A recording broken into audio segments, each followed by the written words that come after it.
Vimos la semana pasada que Jonás, él no quiso ir para anunciar el mensaje que Dios le dio a la ciudad de Nínive. Nínive era la capital de Asiria, y Asiria era el imperio que eran enemigos de Israel. Y Jonás es de Israel, Jonás es del pueblo de Dios, Jonás conoce la palabra de Dios, conoce la ley. Y los enemigos de Israel eran los ninivitas, y la capital de Nínive era Asiria.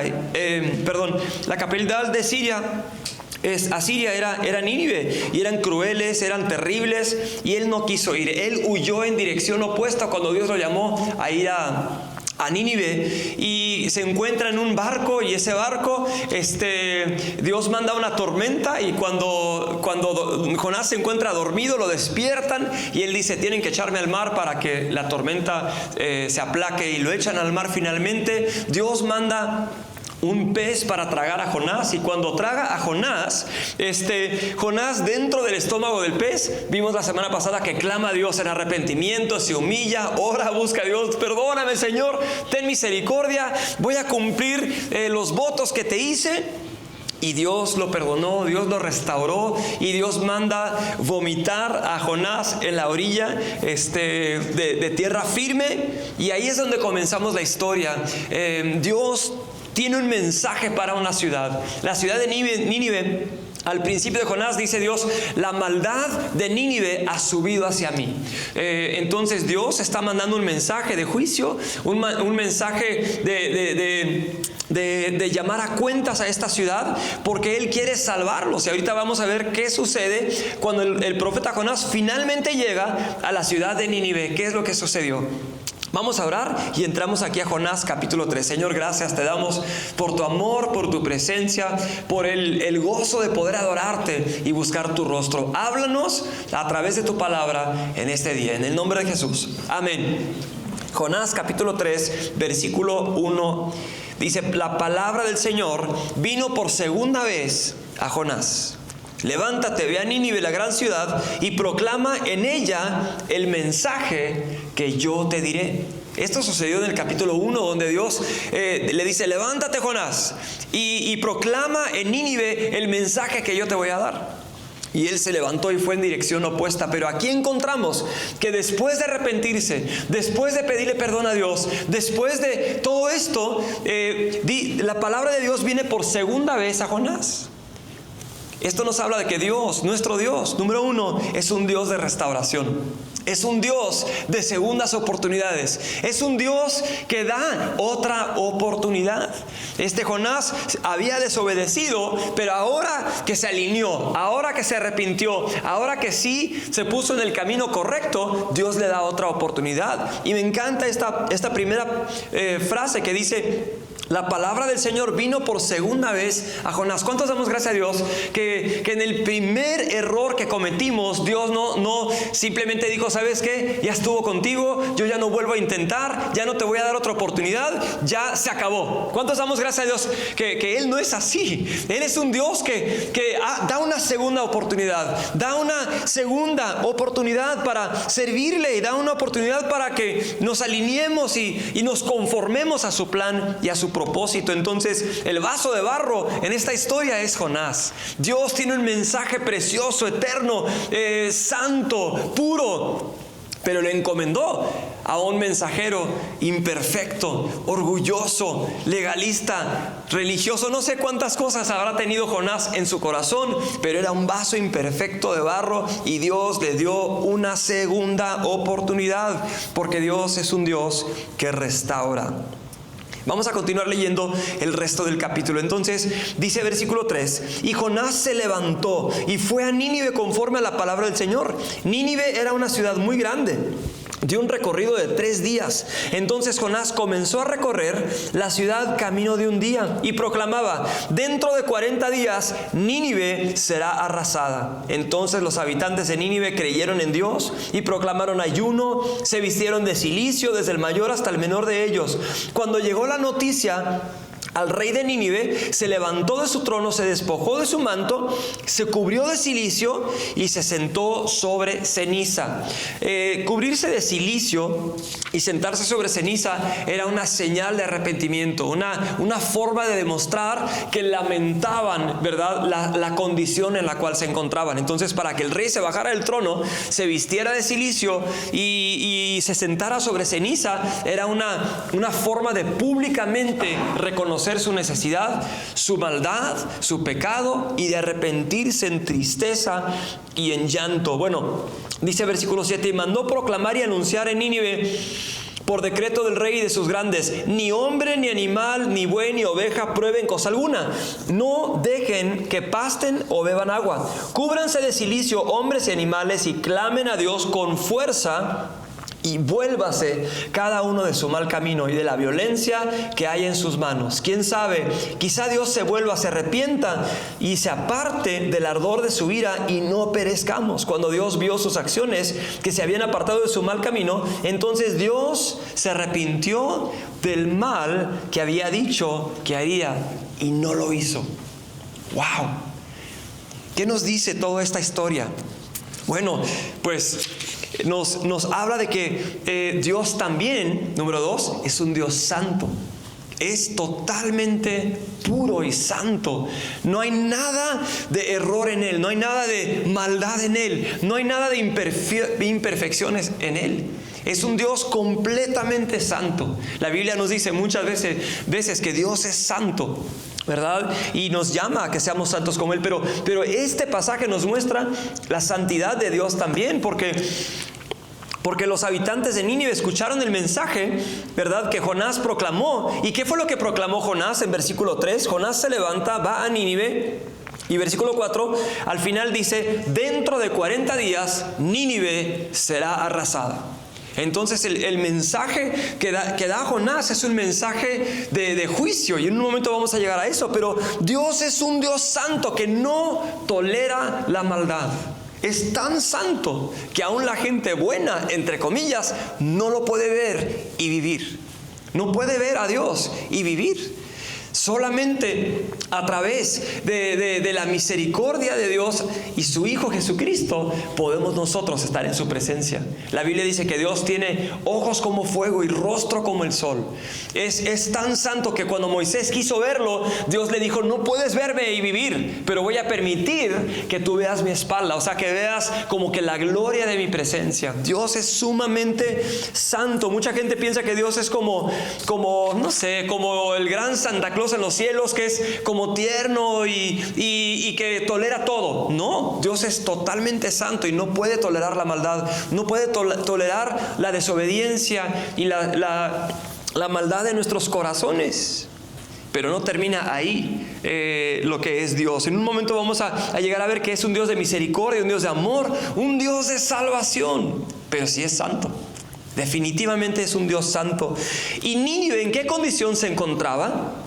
Voy a leer en Nahum, capítulo 3, versículos 1 a 4, que describe la condición de Nínive. De hecho, no lo vamos a estudiar en este momento, pero Nínive se arrepintió ante la predicación de Jonás. Pero más o menos 100 años después, Dios mandó otro profeta llamado Nahum, y esta vez sí destruyó a Nínive, porque Nínive regresó a su maldad tiempo más tarde. Pero esa es otra historia. El punto es que en este momento, para esa generación, en ese tiempo, sí hubo un arrepentimiento, porque Dios es un Dios santo y manda un mensaje de juicio. Pero ¿en qué condición se encontraba Nínive cuando llega Jonás? ¿Qué tipo de pueblo era Nínive? Nahum 3:1 dice: ay de la ciudad sanguinaria, toda llena de mentira, de pillaje, que nunca cesa en su rapiña, chasquido de látigos, ruido del crujir de ruedas, galopar de caballos y saltar de carros, carga de caballería, flamear de espadas, fulgor de lanzas, multitud de heridos, montones de muertos, innumerables cadáveres tropiezan en los cadáveres. ¡Wow! Todo por las muchas prostituciones de la ramera, la encantadora, la maestra de hechizos, que seduce a las naciones con sus prostituciones y a los pueblos con sus hechizos. ¿Qué tipo de pueblo era Nínive? Era un pueblo violento. Este se describe de forma poética y profética, ¿verdad? Pero podemos darnos cuenta que esto describe a Nínive como un pueblo violento, un pueblo sanguinario, un pueblo que roba, un pueblo cruel, un pueblo lleno de hechicería, de inmoralidad, de prostitución, de diferentes cosas, caballería, espadas, lanzas, multitud de heridos. Ellos habían lastimado a muchísima gente, miles y miles y miles de personas. En esta condición se encuentra Nínive. Dios es un Dios santo y no puede tolerar la maldad de Nínive. Dios también es un Dios paciente y misericordioso y da un plazo de misericordia a cada persona, a cada ciudad, a cada nación. Hay un plazo de misericordia, pero no es para siempre, porque Dios es un Dios totalmente santo. Y eso nos lleva a número 3. No solamente es un Dios santo, sino que también es un Dios de juicio. Su santidad exige y demanda que algo se haga en cuanto a la maldad delante de Él. Nínive era una ciudad llena de personas creadas por Dios.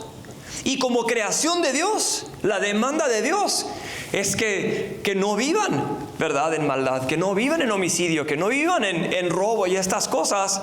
Y Dios entonces va a juzgar. Dios es un Dios de juicio. La Biblia dice que nuestro Señor es el Dios de los vivos y los muertos. En Hebreos 9:27 lo dice, y también en 2 Corintios 5:10 dice que todos nosotros vamos a comparecer delante del tribunal de Cristo, ¿verdad? Y se nos llamará a cuentas las obras que hemos hecho, las buenas y las malas.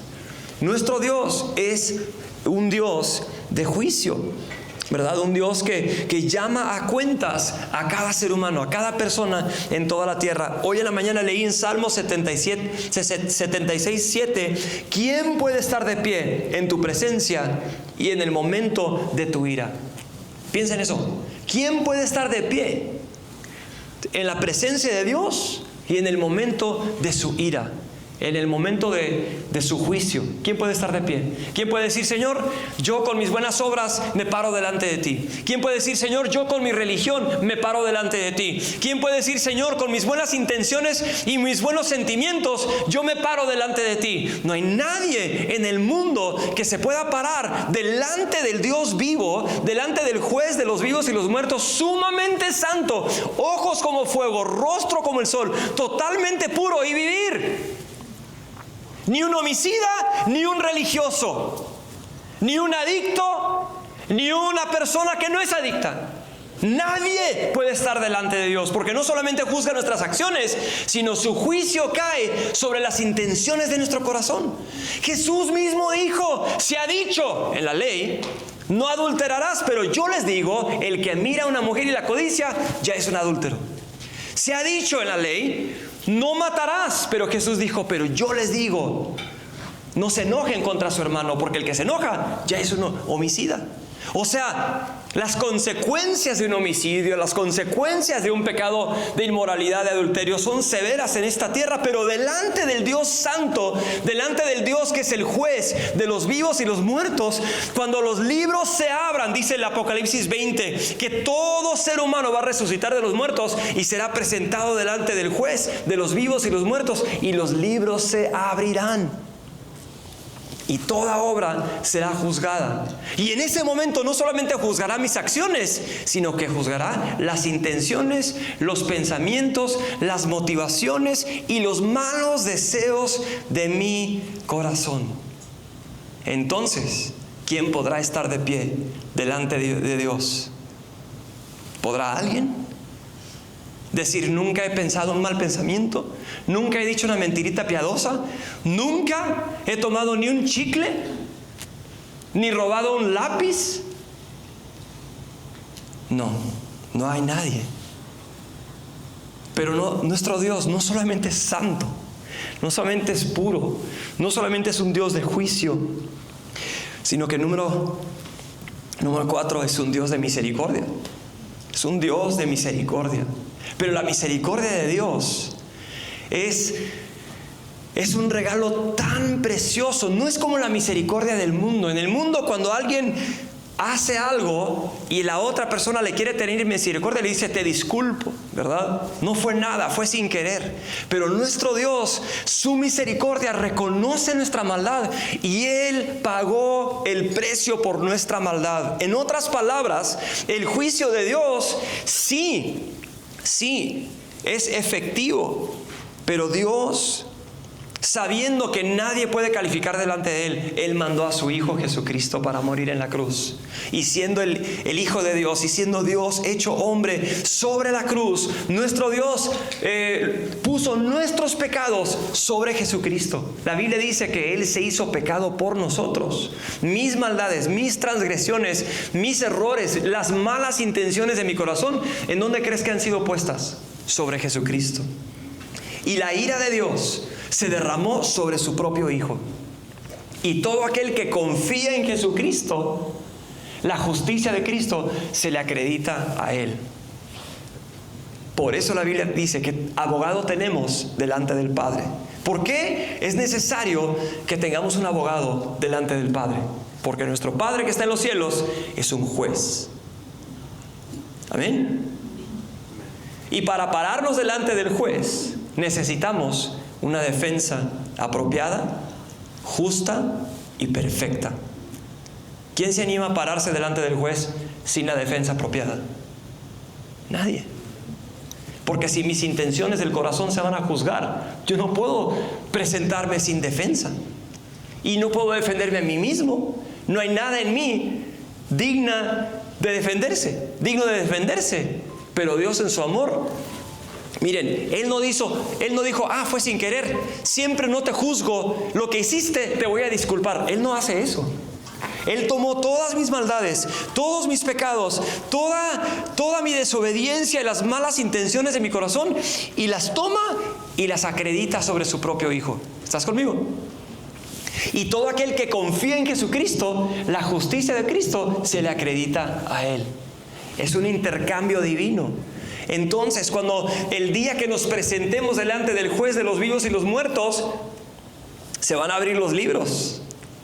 Pero todo aquel que ha creído en Jesucristo, nuestro abogado defensor, dirá: ya pagué el precio, ya se liquidó la deuda, ya se absolvió todo lo que él hizo, todo lo que ella pensó, todo lo que habrá pensado o hecho, ya se pagó. ¿Quién quiere un defensor así? Yo sí. Y lo tenemos. Y se llama Jesucristo. ¿Qué tiene que ver eso con la historia de Jonás? Bueno, Jonás apunta hacia Jesucristo. Es una señal hacia nosotros y lo vamos a ver en un momento. Pero regresemos ahora a la historia de Nínive. Lo que está pasando aquí, Dios manda a un mensajero que dice: dentro de 40 días Nínive será arrasada. ¿Cuál fue el mensaje del profeta? Un mensaje de juicio. Ahora piénsalo.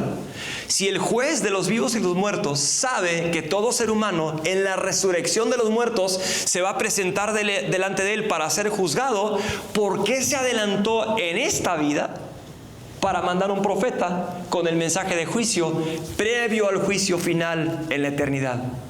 ¿Sabes por qué? Porque es un Dios misericordioso. Si Él no quisiera tener misericordia, no mandaría un mensaje de juicio antes del juicio eterno. Pero sí lo mandó. Porque esa es una manera de llamar la atención a las personas para darles una oportunidad de que se arrepientan, de que crean en Él y reciban su misericordia. ¿Estás conmigo?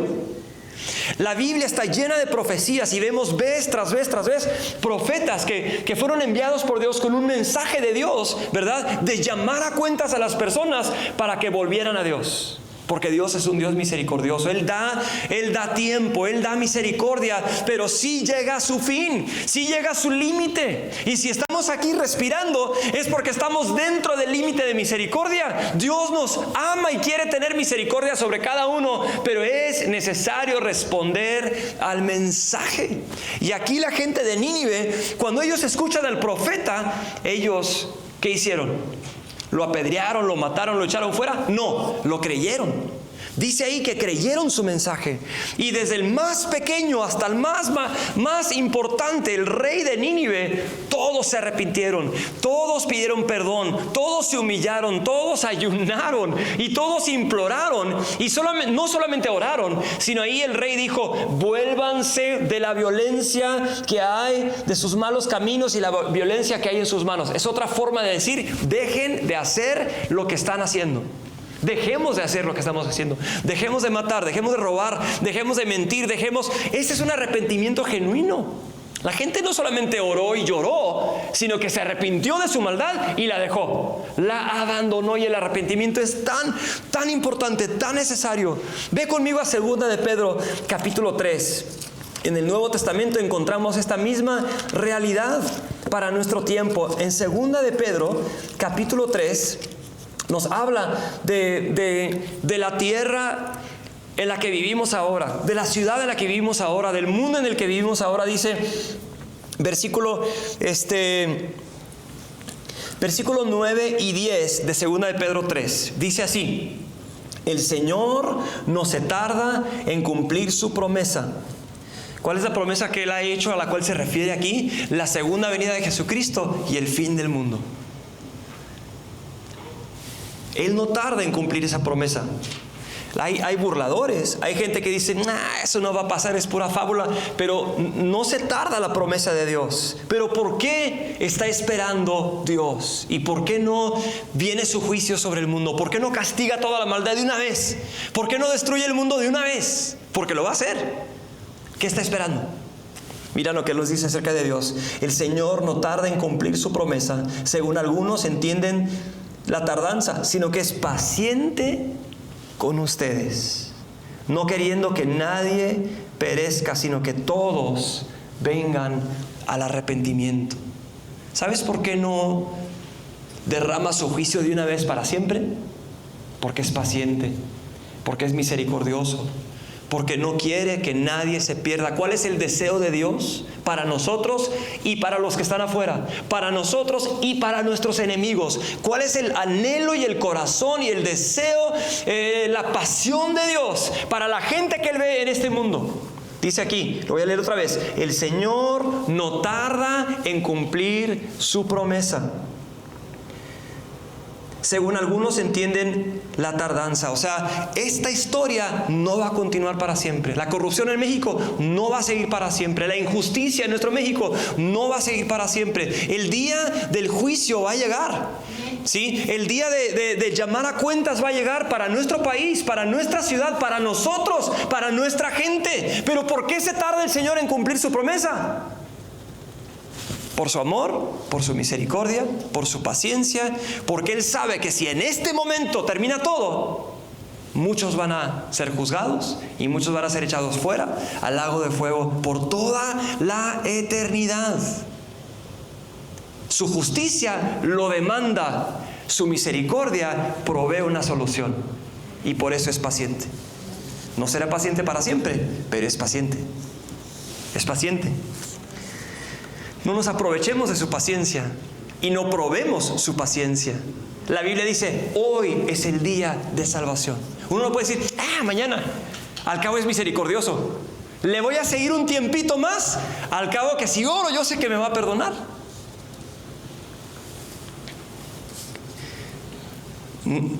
Se me viene a la mente, ¿no te acuerdas de la canción Un día a la vez, mi Cristo? Mañana quizá no vendrá. Es cierto. No tenemos garantizado el día de mañana, no tenemos garantizado nuestro futuro. Nuestra única garantía es la plena misericordia de Dios. Bueno, Él es paciente con ustedes, no queriendo que nadie perezca, sino que todos vengan al arrepentimiento. Ese es el Dios. Ese es el Dios a quien servimos. Ese es el Dios que vive. Es un Dios que no quiere que nadie perezca. Cuando te ve, Él no quiere que perezcas. Cuando ve a tus vecinos, Él no quiere que perezcan. Cuando ve a la gente que odias, Él no quiere que ellos perezcan, porque los ama. Los ama tanto que mandó a su Hijo Jesucristo a morir por ellos, a dar su vida en la cruz. Él ama como nosotros no sabemos y no conocemos. hasta que lo conozcamos a Él.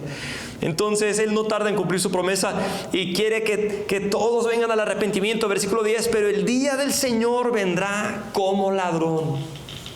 Vendrá como ladrón, en el cual los cielos pasarán con gran estruendo y los elementos serán destruidos con fuego intenso y la tierra y las obras que en ella hay serán quemadas. Esto va a suceder. Lo puedes leer en los versículos anteriores, que dice que la prueba es que el mundo que salió del agua y que fue formada por la palabra de Dios fue destruida por agua en el diluvio, en el tiempo de Noé, hace mucho tiempo, ¿verdad? Pero la tierra en la cual vivimos ahora dice que está reservada por la misma palabra, o sea, la misma palabra que mandó un diluvio sobre toda la población hace miles de años, es la misma palabra que va a destruir esta tierra con fuego. Dice versículo 7, pero los cielos y la tierra actuales están reservados por su palabra para el fuego, guardados para el día del juicio y de la destrucción de los impíos. El juicio de Dios es verdad y es real. Y yo no puedo interpretar su paciencia conmigo, su tolerancia conmigo, como si eso fuera una muestra de que siempre no va a juzgar, de que siempre no va a llamar a cuentas, de que lo que yo hago no importa. No malentendamos su paciencia. Su paciencia no es tolerancia para que yo siga viviendo como yo quiera. Su paciencia es una invitación a que yo responda al mensaje de salvación y diga: Señor, perdóname. Perdóname. Y sabes, su amor es tan grande que sí perdona, que sí tiene misericordia, que sí salva. Por eso estamos aquí. Yo estoy agradecido que no me juzgó en el momento de mi pecado, en el momento de mi maldad, sino que fue paciente conmigo y me llamó al arrepentimiento. Ese es un regalo de Dios. El que nos muestre la realidad de a dónde nos llevan nuestras malas obras y que muestre la realidad de su gran amor para con nosotros. Estamos agradecidos que es un Dios de misericordia, ¿verdad? No quiere que nadie perezca. Pero para tener misericordia tiene que haber arrepentimiento. Tiene que haber personas que escuchen el mensaje, que lo crean y que reconozcan su necesidad y le pidan perdón. ¿Estás conmigo? Tiene que haber gente que escuche el mensaje y le crea y diga: yo sí creo que es un Dios santo y es un juez, y yo sí creo que Él proveyó para mi salvación, y yo voy a confiar en Él para mi salvación, y yo me voy a arrepentir de mis pecados, yo me voy a arrepentir de la forma de vivir en la que he estado viviendo, de arrepentirme de mis malos pensamientos, de mis intenciones, etcétera, etcétera. La Biblia está llena de ejemplos. Pero Jesús, interesantemente, en Mateo 12, versículo 39, Mateo 12, 39, hablando a las personas en su tiempo, a los religiosos, que le demandaban una señal: compruébanos de que eres el Salvador, haznos un milagrito, Señor. Sana a un enfermito, sana, oh Señor, convierte el pan o piedras en pan, o sea, haz un milagro, una señal. Y mira lo que dice el versículo 39. Jesús responde a los religiosos y les dice: una generación perversa y adúltera demanda señal, y ninguna señal se le dará sino la señal de Jonás el profeta. ¿Cuál es la señal de Jonás el profeta? Ahí va. Porque como estuvo Jonás en el vientre del monstruo marino 3 días y 3 noches, así estará el Hijo del Hombre 3 días y 3 noches en el corazón de la tierra. Eso lo vimos la semana pasada. Que el hecho de que Él fue tragado por un pez y estuvo 3 días ahí y salió vivo es algo que apunta hacia la muerte y resurrección de Jesucristo. Pero ahora mira lo que dice. Dice: los hombres, versículo 41, los hombres de Nínive se levantarán con esta generación en el juicio y la condenarán. A ver qué está diciendo aquí. ¿Sabes? Esta es una pista de que el juicio de Dios es real y viene. Y Él dice: en ese día de juicio, los hombres de Nínive que vivieron cientos de años antes de Jesús se van a levantar y van a juzgar a los religiosos que escucharon la predicación de Jesucristo en el día del juicio. ¿Por qué se van a levantar a juzgar a los religiosos? Los ninivitas. Aquí lo dice Jesús. Los hombres de Nínive se levantarán con esta generación en el juicio y la condenarán porque ellos se arrepintieron con la predicación de Jonás. Y miren, algo más grande que Jonás está aquí. ¡Wow! ¿Sabes qué es lo que está diciendo Jesús aquí? Dejen de pedirme un milagro para probar de que yo soy el Mesías. Arrepiéntanse ante el mensaje que yo les predico. Y ellos no querían arrepentirse. ¿Y sabes qué hizo Jesús? Les dijo, miren, en el día del juicio, los de Nínive se van a levantar y van a condenarles a ustedes porque ellos sí se arrepintieron ante el mensaje de Jonás. Cuando Jonás vino y dijo, en 40 días se va a destruir la ciudad, ¿qué hizo Nínive? Se arrepintieron, se vistieron de cilicio, clamaron a Dios, ayunaron, dejaron de comer, imploraron el favor de Dios, dejaron de hacer sus malas obras. ¿Y qué hizo Dios? Desistió del juicio que iba a mandarles y los perdonó. Les tuvo misericordia. Y Jesús le está diciendo a los religiosos de su tiempo, es como si él dijera, miren, el libro de Jonás no es una leyenda del pasado nada más, es una señal para nosotros el día de hoy, es un mensaje para ti y para mí. ¿Y cuál es el mensaje? Los de Nínive sí se arrepintieron ante el mensaje. ¿Qué voy a hacer yo ante el mensaje? Si ellos se arrepintieron ante el mensaje, es una señal de que hay un mensaje para mí y yo necesito arrepentirme también de mi pecado, de mi maldad, de mi rebelión, de mi orgullo, de mi inmoralidad, de mis mentiras, de las malas intenciones de mi corazón, de lo que esté en mi corazón que no le agrada a Dios. De eso me necesito arrepentir. Amén. ¿Por qué? Porque Dios es un Dios santo, es un Dios juez, pero es un Dios misericordioso que ha provisto una salida para nosotros. Y de eso se trata el mensaje el día de hoy. Este no es un mensaje de condenación, es una invitación a que seas perdonado, una invitación a que recibas la vida eterna, una invitación a que no te presentes delante del juez con manos vacías. Preséntate delante del juez con el abogado defensor que se llama Jesucristo. Arrepiéntanse y crean en el Evangelio, dijo Jesucristo al comenzar a predicar.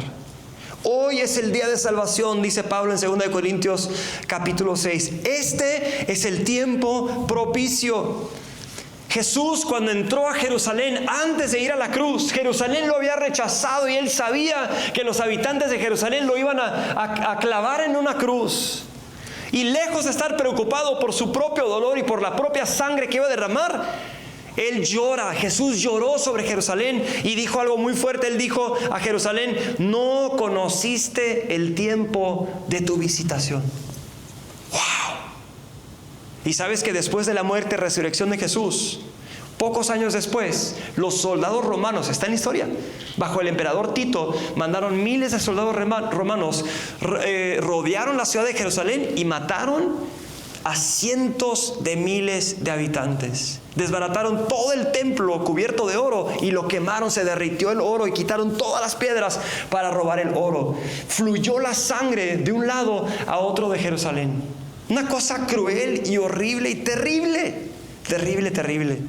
Pero sabes que los que habían creído en Jesucristo ya sabían lo que iba a suceder y se escaparon, se huyeron y no murieron en esa matanza. Pero lo que Jesús está diciendo es real. No conociste el tiempo de tu visitación. ¡Wow!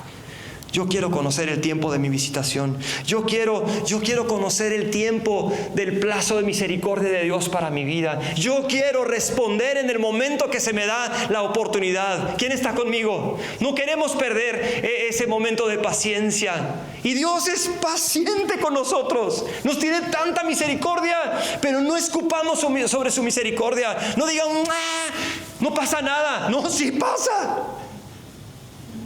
Sí pasa. Oh, pero es tan bueno que derramó su propio juicio sobre su Hijo para que todo aquel que en Él cree no se pierda, mas tenga vida eterna. Mi religión no me va a salvar. Mis buenas obras no me van a salvar. Mi dinero o mi falta de dinero no me va a salvar. Nada de eso me va a salvar, ni mi teología, ni mi conocimiento, ni los libros que yo lea, ni la gente que yo conozca, ni el apellido que yo tenga. Nada me puede salvar, porque soy un pecador delante de Dios. Pero los que hemos creído en Jesucristo, hemos recibido su perdón, su misericordia, su salvación, su vida eterna. Y si estás en Cristo, nueva criatura eres. Una nueva persona eres, perdonado. Si el diablo viniera y te dijera, yo conozco tu pasado, le podrías decir, yo conozco tu futuro, estoy en Cristo Jesús. Sí, todo lo que dices de mí es cierto, pero yo ya no soy esa persona, soy nuevo en Cristo Jesús, perdonado. ¿Sabes? Que toda esa lista de pecados que había en contra de nosotros fue clavada en la cruz. ¿Sabías eso? Y Colosenses 3 dice que el acta de decretos que había en contra de nosotros fue clavada en Cristo Jesús. Se rompió, se liquidó la deuda. Ya no se va a sacar la lista de trapos sucios delante del trono, sino que fueron liquidadas esas deudas por la sangre de Cristo Jesús. Pero solamente aquel que cree en el mensaje, solamente aquel que se rinde a Jesucristo, solamente aquel que se arrepiente de su pecado y reconoce a Jesús como el único Salvador, es el que recibe perdón, es el que recibe misericordia, el que recibe salvación y recibe el derecho de ser llamado hijo de Dios. Y no solo eso, sino acompañado por el abogado defensor que nos va a defender en ese día final del juicio. ¿Sabes? Apocalipsis 20, lo puedes leer después, dice que los libros se abrirán y se juzgarán las obras de cada uno. Y los otros libros se abrirán y el nombre que se encuentre en el libro de la vida pasará a la presencia de Dios. Pero el que no se encuentre en el libro de la vida pasará al lago de fuego por toda la eternidad. Esos libros... lo más importante es que tu nombre esté en ese libro, que mi nombre esté en ese libro. ¿Sabes que los discípulos una vez Jesús los envió, les dio poder y les dijo, echen fuera demonios, prediquen el evangelio, sanen enfermos? Y regresaron bien emocionadísimos. ¡Wow, Señor! Hasta los demonios se someten ante nosotros. Y Jesús dijo, muchachos, no se regocijen de eso. Regocíjense de que sus nombres estén escritos en el libro de la vida. Ese es nuestro regocijo, ese es nuestro gozo, esa es nuestra satisfacción. Eso es lo único que necesitamos. Y eso es lo que está disponible para ti. Y eso es lo que Dios anhela para Guadalajara y para nuestro México en esta generación. ¿No te duele lo que está pasando en nuestro país? ¿No te duele la corrupción, la injusticia, los desaparecidos, el robo? Cuando leímos acerca de Asiria, ¿no te sonó como México? Y lo digo con amor, yo amo México, yo nací en esta ciudad, yo amo este lugar, mis papás son extranjeros, pero he nacido en este lugar y aquí quiero morir y ser sepultado. Quiero que México conozca a Cristo. Pero cuando leemos la descripción de Asiria, a mí me suena como mi país. ¿No te sonó como tu país? Pero si Dios pudo salvar a Nínive, ¿no podrá salvar a nuestro México? Si Dios pudo salvar a Nínive, ¿no podrá salvar a Guadalajara? Uno dice, Guadalajara está llena de injusticia, de corrupción, de materialismo, de idolatría, de religiosidad, de homicidios, de violencia, de muchas diferentes cosas, inmoralidad, está llena de cosas. Sí, y Nínive estaba igual o peor, y Dios le tuvo misericordia. Dios mandó a un Jonás y se salvó toda la ciudad. Y aquí ya vemos más de uno. ¿Qué podrá hacer Dios a través de ti? A través de nosotros en esta preciosa ciudad. ¿Podrá traer salvación a nuestra colonia? ¿Podrá traer salvación a nuestros vecinos? Sí, lo quiere hacer. Porque Dios no ha cambiado. Dios no quiere que nadie perezca, pero que todos procedan al arrepentimiento. No sé si gramáticamente en 2 de Pedro 3:9 se refiere Jesús o la Biblia en este sentido, pero me interesa que dice Dios, o sea, ¿por qué tarda la promesa de la segunda venida y el fin del mundo? ¿Por qué tarda? Dice ahí, porque Dios es paciente con ustedes. No dice Dios es paciente con el mundo. Dios es paciente con los perdidos. Sí es paciente con ellos, pero también es paciente con nosotros, que hemos oído el mensaje de verdad, que hemos oído de Jesucristo, que hemos recibido su perdón, su misericordia, y que hemos sido llamados por Dios para llevar el mensaje de Jesús a quienes no le conocen. ¿Has sido perdonado? Ahora tienes un mensaje.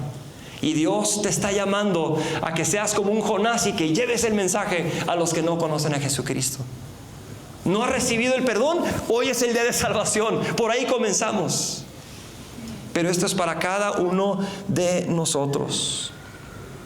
Dice Hechos 2:17, sucederá que en los últimos días, dice Dios, derramaré de mi espíritu sobre toda carne. Versículo 21, y sucederá que todo aquel que invoque el nombre del Señor será salvo. Esa es la generación en la cual vivimos ahora. El Espíritu de Dios está derramando, Él está salvando, Él está rescatando, y todo el que invoque el nombre del Señor será salvo. Pero ¿cómo invocarán si no han oído? ¿Y cómo oirán sin haber quien les predique? Cuán hermosos son los pies de aquel que lleva el mensaje de salvación. En 2 Corintios 5:11 dice, conociendo el temor del Señor, persuadimos a los hombres. Es interesante esa frase, ¿no? Conociendo el temor de Dios, sabiendo que es juez, sabiendo que es santo, sabiendo que es paciente, sabiendo que su plazo de misericordia no es para siempre, conociendo el temor de Dios, de que sí es real, de que todo ser humano se va a presentar delante de Él, ¿qué hacemos? Persuadimos a los hombres. Oye, tienes que conocer a Jesús, tienes que creer en Él, tienes que arrepentirte porque es un Dios santo y te vas a presentar delante de Él, pero es misericordioso y te quiere perdonar, te quiere salvar, quiere darte una vida nueva.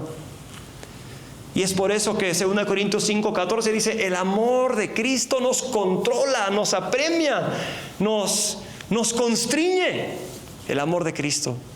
El amor de Cristo que se derramó sobre nosotros cuando fuimos perdonados es el que nos empuja y nos controla para llevar este gran tesoro en este vaso de barro a quienes necesitan a Jesús.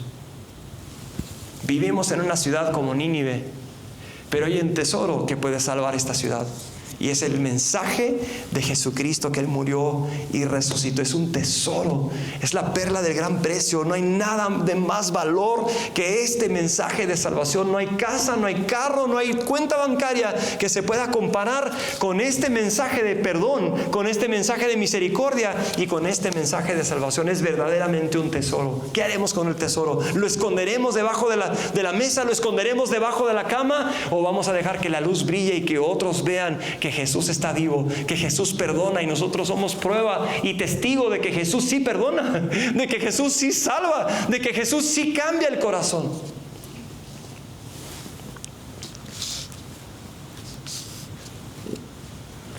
Y cierro con esto. Dios es un Dios de salvación. Hemos dicho en este mensaje, con esta historia de Jonás y de Nínive, que Dios es un Dios que restaura. Dios es un Dios santo. Número 3, Dios es un Dios de juicio. Número 4, es un Dios de misericordia. Y número 5, es un Dios de salvación. Es un Dios que salva. A eso se dedica, a salvar. A salvar personas como tú y yo.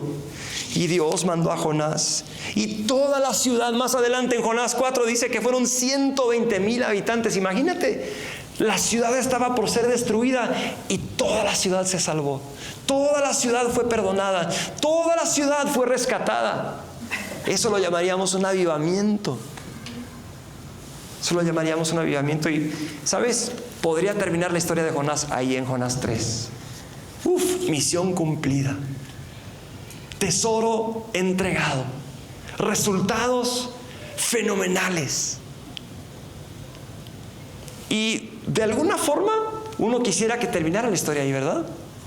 La misión se cumplió. Fue un éxito absoluto porque Dios es misericordioso y todos se entregaron a Cristo. Pero no sé si te fijaste que existe otro capítulo a Jonás. Es Jonás capítulo 4. Y es de cómo respondió Jonás a la misericordia de Dios. ¿Sabes qué sucedió? Esta es una pista para la semana que viene. No te la puedes perder. Porque aquí vamos a hablar de cómo Dios es misericordioso, no solamente con la ciudad de Nínive, sino con el vaso de barro que llevó el tesoro. Porque cuando Jonás ve la misericordia de Dios, ¿tú crees que aplaudió? ¿Sacó la música, banda y puso la carne asada? No, se enojó en gran manera contra Dios. Dios, yo sabía que eres un Dios misericordioso. Tan enojado estaba que vas a tener que llegar la próxima semana. Si el Dios paciente le tuvo paciencia a Nínive, ¿qué hará con el vaso de barro que llevó el tesoro? ¿Lo descarta? ¿Lo echa fuera? ¿Lo condena? ¿Qué va a hacer Dios con Jonás? Ya le perdonó una vez, mandando un pez para tragarlo y salvándole la vida y echándole un raid a Nínive. Pero ahora vamos a ver cómo Dios sigue tratando con Jonás. Y ¿sabes? Esa es mi esperanza también. Porque nuestro Dios no ha terminado con nosotros. No ha terminado contigo y no ha terminado conmigo. Sigue trabajando con nosotros. Si somos un vaso de barro, ese vaso de barro tuvo que ser moldeado, tuvo que ser formado y después otra vez moldeado y otra vez formado hasta que finalmente entró al horno y se preparó para ser un vaso útil. Pero todo eso es para la semana que entra. Lo de hoy, basta con decir que nuestro Dios es un Dios santo, misericordioso, perdonador, puro. Es un Dios de juicio. Casi nunca escuchamos acerca del juicio de Dios y el infierno y el lago de fuego. Todo eso es real. Pero su amor es tan grande que proveyó una salida para todo aquel que cree en Jesucristo. Mientras pasas, Elizabeth, Juan, Mané, quiero hacerte una pregunta. Y es en serio, es en serio esta pregunta. ¿Has creído en Jesucristo? ¿Has confiado en Él para tu salvación? Es un Dios que perdona y un Dios que salva. Pero es necesario escuchar el mensaje y responder en fe y en arrepentimiento, recibiendo a Jesucristo, nuestro Salvador, recibiendo su perdón, porque tarde o temprano todos vamos a comparecer delante del trono del juez de los vivos y los muertos. Con Cristo o sin Cristo nos vamos a presentar delante de Él. ¿Estás con Cristo? No hay nada que importe más en toda mi vida y en toda tu vida que esto. ¿Estás en Cristo? ¿Él te ha perdonado? ¿Le has entregado tu vida? Yo te quiero invitar en este día, esta tarde ya. Si no estás seguro, dices, pues es que no sé. Tú puedes saber. Vamos a orar en este momento. Y si tú no estás en Cristo, no estás seguro si has recibido perdón, si eres una nueva persona o no estás seguro, este es el momento para que entregues tu vida a Él. Hoy es el día de salvación. No salgas de este lugar con incertidumbre. Necesitas a Cristo Jesús. Él es santo y puro, pero Él perdona y Él salva. Así que mientras oramos, yo quiero invitarte, si tú quieres entregar tu vida a Cristo Jesús, en tus propias palabras, puedes repetir esto conmigo, aunque las palabras que repitas no salvan. Es la fe que tú pones en Jesucristo, la que abre la puerta a recibir la gracia y perdón de Dios. Pero es importante confesarlo con la boca. ¿Por qué no repites esto conmigo y dices: Señor Jesús, reconozco que soy pecador, te he ofendido, he vivido para mí, Señor. No hay tiempo para hacer una lista completa de todos mis pecados, Dios, pero reconozco que te he ofendido y te quiero pedir perdón. Dile en tus propias palabras: perdóname, Señor. Perdóname, Señor, sálvame. Jesús, dile: creo en ti. Yo creo que moriste para salvarme. Creo que resucitaste para darme una vida nueva. Y aunque no lo merezco, yo confío en ti, Jesucristo, que lo que tú hiciste es absolutamente suficiente para salvarme, para cambiarme y para darme la esperanza de una vida eterna y confianza en el día del juicio. Si esa es tu petición en este momento, aprovecha esta oportunidad y dile: Señor, te entrego mi vida, sálvame, Señor. Yo te quiero conocer así. No lo merezco, pero quiero conocerte. Quiero recibir tu salvación, tu perdón, tu misericordia. misericordia que está disponible a todo